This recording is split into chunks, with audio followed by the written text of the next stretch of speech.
Welcome to Bourbon School. I'm Lauren. And I'm Brian, and today we are going to rage bait the hell out of you guys Oh my God. with our Bourbon Hot Takes. Okay, let's get spicy.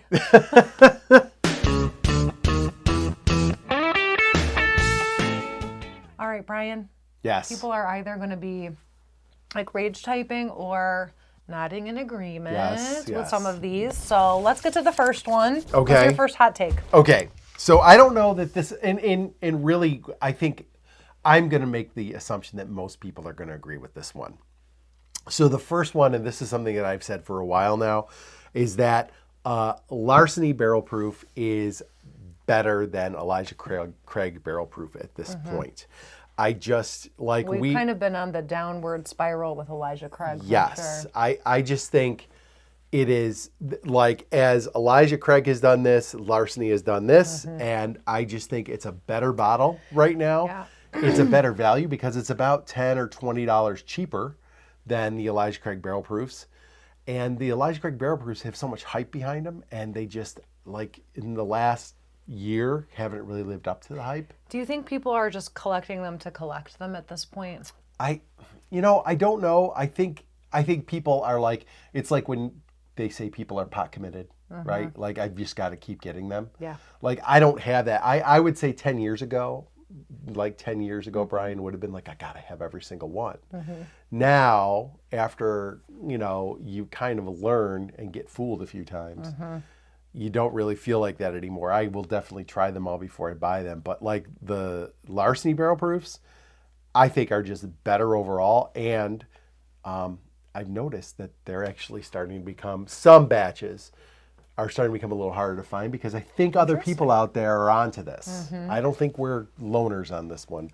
People are onto this one. And do you think weeded is on its way up a little bit too? Do you think it's coming into a little more, I mean, not that it's ever gone away with Maker's Mark, for example. Yeah, right. But I almost wonder if like the weeded bourbon, like at that higher proof, just like hits a little better than I like that. The Elijah Craig. And I also think that over time, Larceny probably has not been as popular as Elijah Craig has. So Heaven Hill has a lot more really good barrels of Larceny sitting around than they do of Elijah Craig. And I think that's probably a little bit that's at play there too. So that's my first hot take. What do you got? So my hot take is really not one that's going to shock anybody. It's just that those bottles that everyone's chasing after, the legendary bottles, are not always worth it. Usually, unless you're a rich person. I don't know. I would like to see that kind of money someday. But the Pappies and the Wellers, they're not worth chasing. And usually, and I mean, we've tasted some pretty expensive ones here. Yep.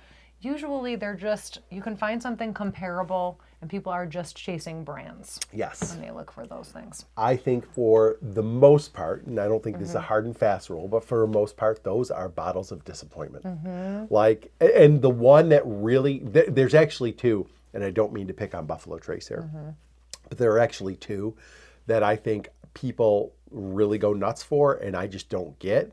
And that's Weller, especially Weller 12. Yeah, I know. And just the Weller Special Reserve is not a great bottle. I like the 107, but the Weller 12 would be the one that's like, what are you chasing this for? And any of the E.H. Taylors. Yeah. Like people want to have that little tube on their shelf, and it's a hot item because it's a Buffalo Trace. But now I've had the small batch, the single barrel, and the barrel proof. And all of them are like, Meh. Fine. I did, but totally overhyped and not worth what people go chasing for. No, and I mean, I like Blanton's. Yeah. It's good. It's fine. But for the price and for the chase, like I think people just like the chase. Yes. And that's what it's about. It's about like the clout of having it on your shelf and that all little that. horsey on your shelf. Yeah. Collect those letters. Okay. Totally. All right, next. And this one does not require a whole lot of explanation. And this is one that, I mean, this is across the board. No bottle is worth secondary prices. Period. End of story. I don't want to get too deep into this one, but I don't think there is a bottle that is worth paying secondary prices. Now, we've got some. I mean, that goes right to my hot take, really. Yeah. Yeah. You're just going to pay more. Yes. And like, I've got a George T. Stagg. We paid just a little bit over retail for that. It was definitely not a secondary. And when we're talking about secondary, there's a difference between paying a little more at your local shop and then paying like what people are reselling for. George T. Stagg I've seen at $700-800, $1,000. Like, that's ridiculous. And there isn't a bottle out on the market, and you're not going to convince me otherwise, that's worth paying those ridiculous secondary prices. Agree. Yeah. Okay, my next hot take number 2 for me is that NDAs are nonsense. Meaning, when you look on the bottle and you want to see where this whiskey came from, and they're like, we're not going to tell you. Yeah. Undisclosed locations. Yes. For me, I just kind of envision like, well, I don't know where you got this from. It could be from anywhere. Yeah. And I think that so much of it is tied in with like the major suppliers. Yeah. That people are looking to either avoid those or to be like, I don't know, just purposefully vague about it because they don't want, I don't know, they don't want to be tied into a certain you know what I mean, distiller. Yeah. Or mixer, blender. But I don't really see there ever being a good reason to not just disclose where it came from. Right. And there are some key markers that you could see, like if it says distilled in Indiana, that's probably MGP. But like, I am like with you on this one. Like, it doesn't make sense unless the distillery doesn't want people to know where they got it from. Well, I think that's the motivation. And I don't get that. Like, if you're selling the whiskey to somebody, if you're sourcing it to somebody, you should, whoever we deserve to know. Right. And that's the thing. The people who are buying it deserve to know where it's coming from. And there's a lot, and I know there's people who know more than us who will look at a mash bill and say, oh, that's this or that. And I know there are people out there with that knowledge, but the average bourbon drinker doesn't have that knowledge at their disposal. Like, I mean, like, somebody who's casual is not going to look and be like, oh, this mash bill is this, that's Heaven Hill or whatever. Like, we're just not going to do that. So I'm with you. Like, this is something that, like, we should know where the bourbon's coming from, because what if it's a profile or something we really, really like? Maybe we want to go explore other bottles from that distillery as well. So I just think the mystery is not necessary. The people deserve to know. All right. Next one. And this is one that we did a whole video on. This is one we lost some subscribers about. I had somebody write to me about this. Well, I don't even agree with this one. Well, I do. This is my hot take and mine alone. Budget bangers don't exist anymore. And I know everybody out there is looking for a budget banger. I'm sorry, but I just don't think there's anything you're going to get for $25 that is not exponentially worse than something you would get for just $10 or $15 more. Like, I have said, I'm not going to speak for you. I have said here that Knob Creek should be your starting point, and that's $40. I don't think there's much under that that is worth going out and getting, and there's nothing under that that's a budget banger. I'm sorry. I don't believe in it. And it's not like I've become this like high dollar bourbon snob. 40's not that high. And I still don't buy anything over $100. But like, just like, your floor should be a little bit higher, in my opinion. All right. Well, I would agree that you're definitely going to get a lot better of a product. Right. When you shell out the extra $15. Yep. But sometimes you're going to make the case, aren't you? It's okay to spend $25. Okay. I mean, I think like an Evan Williams bottled in bond is not so bad. I don't think it's a horrible product. Okay. Okay.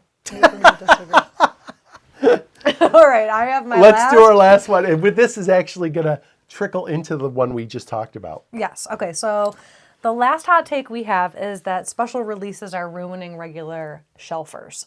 So, which, I mean, this one probably is true. So what happens is all these special releases come out and they're using all their good stuff on the special releases because they're hyped up and they cost more. And then what we're left with is their general products, I guess that's how you would say it, like with their general they're offerings, shelfers. Are just not as good. And I think this is definitely true. 100%, and I think this trickles into number 5. When we said there's no such thing as a budget banger anymore, I think this is part of the reason why. Like, In the prime example that we've talked about more than once here is Wild Turkey 101. That has become a measurably Diluted, yeah. worse product Bitter. over the 3 years that we've been doing this.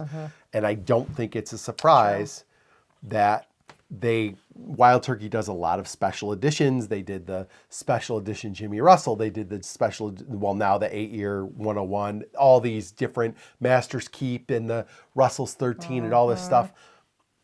All of those special editions are going to thin out the supply of what they have for the shelfers. And you said it exactly right. All the good stuff's going into those special edition bottles where they make a lot of money.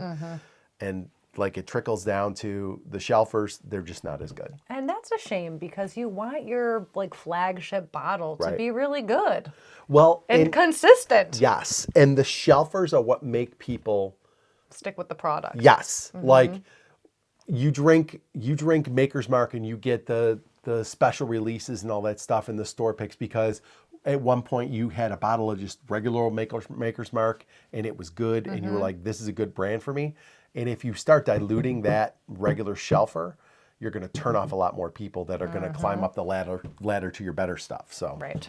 Absolutely. Okay. So, do you think we stirred the pot today a little I don't bit? know. I really want to know. Like, I want to hear from people. And like, do you agree with these? Do you think we're way off base? What are some other hot takes that you might have? I want to hear from people what their go-to budget banger is because I mean I have like a whole host of them, so I don't, And whatever. I We will could give fight you a about better that one later. for $10 more.